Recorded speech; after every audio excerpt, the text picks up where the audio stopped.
tentang materi ragam bentang alam di Indonesia.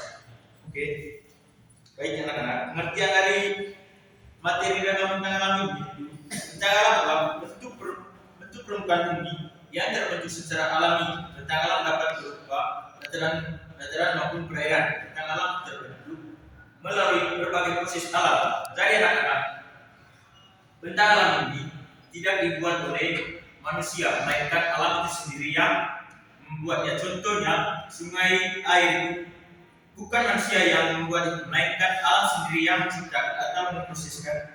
Maka terjadinya adanya air, gunung, sama bukit di sekitaran kita.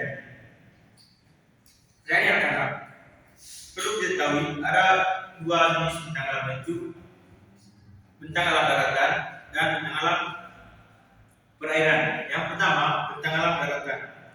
Gunungan atau gunung. Pegunungan atau gunung merupakan bentang alam wilayah dataran yang tinggi, luas dan memanjang. Ketinggiannya bisa mencapai 200 meter.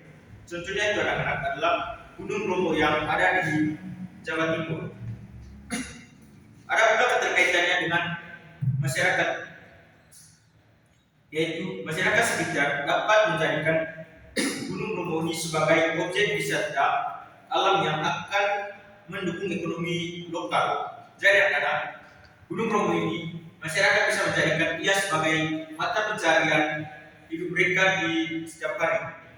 Karena Gunung Bromo ini bisa menarik perhatian semua orang untuk berkunjung, untuk berwisata di Gunung Bromo ini. Jadi sebagian orang yang ada di sekitar Gunung Bromo ini bisa jadikan itu sebagai tempat pencarian ekonomi mereka atau mendukung ekonomi mereka, karena mereka bisa menjadi pemandu wisata.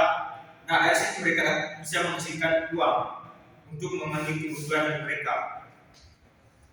Perlu diketahui oleh anak-anak sekalian bahwa ragam budaya dan bentang alam juga memiliki keterkaitan erat, karena alam menjadi dasar yang membentuk cara hidup, nilai dan ekspresi budaya masyarakat.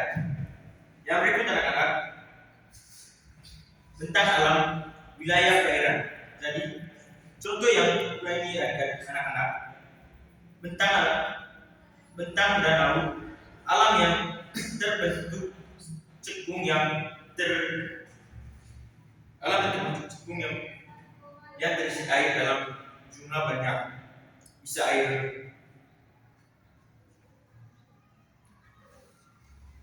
air tanah, misalnya danau Ranmese yang terletak di Kabupaten Manggarai Timur, NTT. Keterkaitannya adalah menjadi sumber air untuk kebutuhan sehari-hari dan pertanian. Yang terjadi, jadi yang pertama itu tadi harus memahami apa itu ragam bentang alam. Jadi ragam bentang alam merujuk pada berbagai bentuk dan jenis permukaan bumi yang memiliki ciri khas dan karakteristik tertentu, baik di daratan maupun perairan. Yang kedua jadi perlu kita ketahui bahwa ragam bentang alam juga memiliki hubungan erat dengan pilihan dan jenis profesi masyarakat di suatu daerah, karena kondisi fisik daerah wilayah tersebut membatasi atau membuka peluang aktivitas ekonomi dan sosial masyarakat sekitar tempat itu. Oke anak-anak, baik untuk materi kita hari ini cukup sampai di sini sudah. Terima kasih Pak.